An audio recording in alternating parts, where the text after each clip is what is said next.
Amis internautes, n'oubliez pas de liker, de vous abonner et de cliquer sur la note de notification pour ne rien rater. Chers internautes de BelTV, ravis de vous retrouver.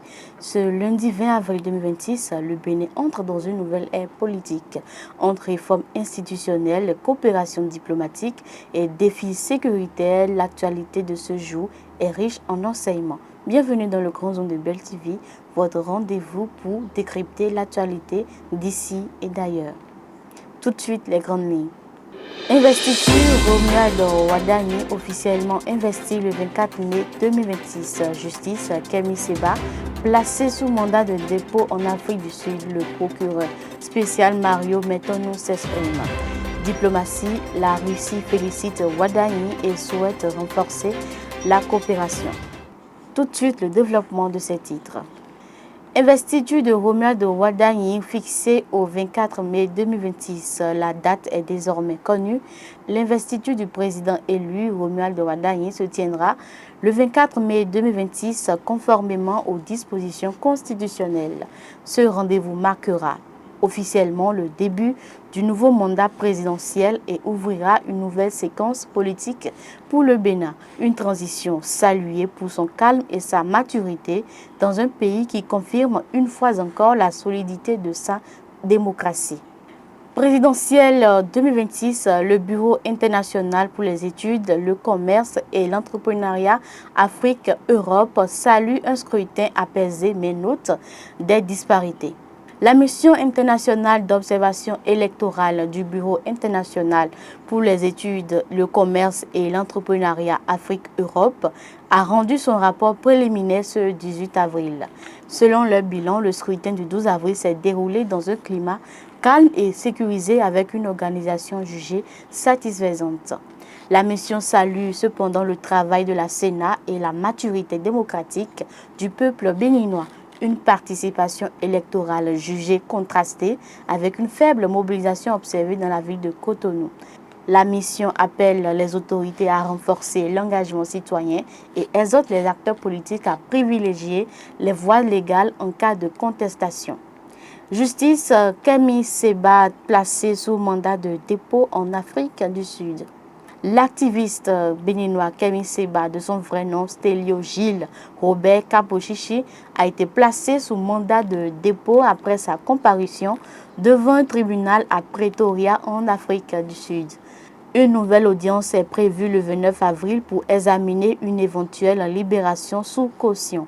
Il est visé par un mandat d'arrêt international émis par le Bénin pour apologie de crimes contre la sûreté de l'État. La question de son extradition n'a pas encore été abordée. Les autorités sud-africaines poursuivent néanmoins les vérifications liées à son statut migratoire. Affaire Kemi Seba, le procureur spécial Mario Metonou s'exprime. Ce lundi 20 avril 2026, le procureur spécial près la Cour de répression des infractions économiques et du terrorisme, CRIET, Mario Metonou, a tenu une conférence de presse pour faire la lumière sur les procédures en cours concernant l'extradition de Kemi Seba. L'individu fait l'objet de 2 mandats d'arrêt émis par la CRIET.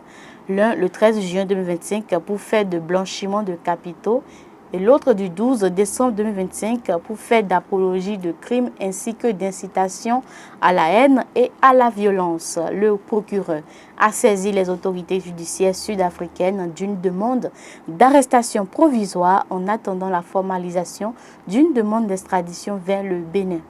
La demande d'extradition n'a pas encore été soumise. La préparation du dossier, qui s'appuiera sur les conventions multilatérales liant le Bénin et l'Afrique du Sud, est actuellement en cours. Assemblée nationale, plusieurs nominations stratégiques dans l'administration parlementaire. Le président de l'Assemblée nationale, Joseph Djogbenou, a procédé à une série de nominations pour renforcer l'administration parlementaire. Plusieurs postes ont été renouvelés, notamment Christelle Fourier-Dompégan devient secrétaire général administratif. Boniface Kiati est nommé adjoint. Ezine Gilles Zunguet prend la direction de la questure. Souradjou Karimou Adamou devient directeur adjoint. Giovanni Dimandja est désigné responsable des marchés publics. Ces changements visent à dynamiser le fonctionnement de l'institution parlementaire. Diplomatie, la Russie félicite Ouaddaï et souhaite renforcer la coopération.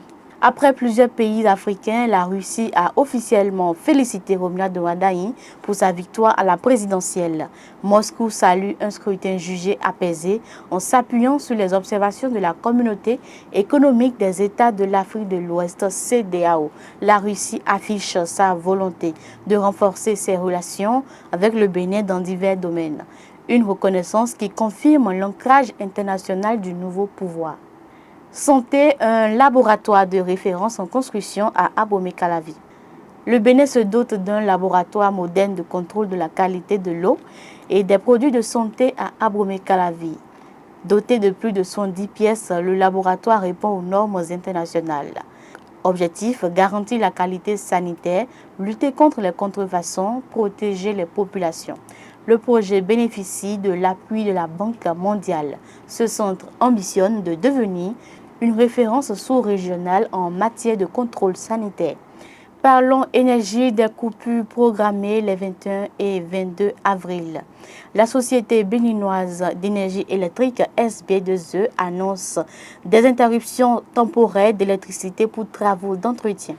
Les localités concernées, Hévier, Savet, Parakou, plusieurs zones de Cotonou ainsi que Pau et environ. Les 21 et 22 avril selon des plages horaires variables. La SBEE invite les populations à la prudence et présente ses excuses pour les désagréments. Faits divers de cette édition à Savet, braquage violent des responsables policiers relevés. Un braquage violent survenu à Savet a entraîné des sanctions au sein de la police républicaine. Un cambiste a été attaqué par des individus armés à moto dans le quartier Djangwe. Le commissaire et son adjoint ont été relevés de leurs fonctions. Bilan, une victime grièvement blessée. Une investigation est en cours pour retrouver les assaillants. Cette affaire relance le débat sur la sécurité dans certaines zones urbaines. L'actualité de ce jour confirme l'entrée du Bénin dans une nouvelle phase politique marquée par la préparation de l'investiture de Romuald Ouaddaï et une reconnaissance internationale croissante entre consolidation démocratique, réforme institutionnelle et défis sécuritaires. Le Bénin avance porté par des institutions solides et une ambition collective. Merci de nous avoir suivis, c'était le Grand Zoom. Portez-vous bien et à demain.